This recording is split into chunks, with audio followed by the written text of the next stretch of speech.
आजको यो भिडियोमा म तपाईँलाई भन्नेवाला छु चिडियाघरमा हामीले के देख्यौँ त। सो हेलो गाइस, स्वागत छ तपाईँलाई मेरो आजको न्यू भिडियोमा। सो आज चाहिँ हामी आछौँ चिडियाघर घुम्नको लागि अनि हामी चाहिँ टिकटहरू पनि ल्याइसक्यौँ। अब सो यहाँ चाहिँ अब के देख्न पाइन्छ आउनुहोस् सँगै हेरौँ न त। ल लेट्स गो। अब चाहिँ हामी चिडियाघरभित्र प्रवेश हुँदैछौँ।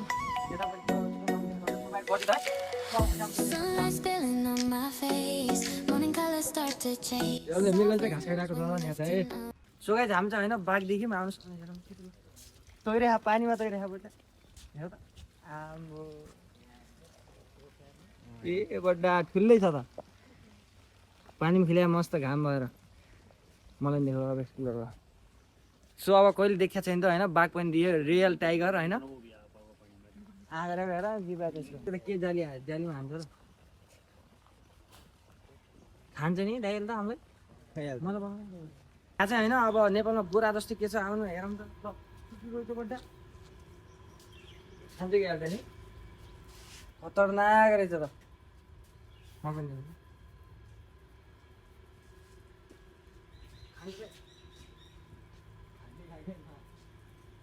सो यसको त व्यवस्थापन गर्दै रहेछ होइन रुखहरूलाई भित्रपट्टि। माथि पनि छ हेर त, लाइक चढाएको बड्डा खतरा। यो पनि झुन्ने त हालाहरू पनि के हुँदा यो पानी पनि रहेछ नि, 4-5 वटा रहेछ। यो के हो भनेर चाहिँ हामीले पनि यो हरा इबुवा देखेर त हरा इबुवाना अब नेपालीमा चाहिँ के भन्छन् होइन कमेन्टमा भन्नु होला तपाईँहरूले। यहाँ चाहिँ अब सानो सानो अनि दुइटा हल्का हल्का खुला रहेछन्। पनि गरौँ त के हो त हस्सेको लामो ठोड्दै आउने तपाईँले हस्सेको लामो ठोड्दा बड्डा।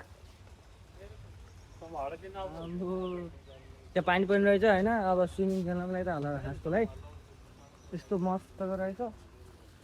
माथि गुड पनि बनिदिएको रहेछ।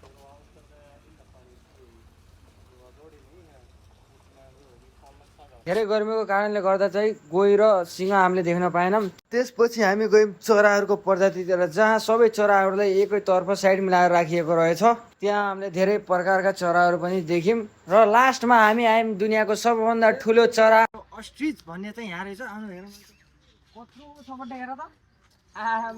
एउटा घर त छ त हेर भाइ हो अस्ट्रिच भाइ।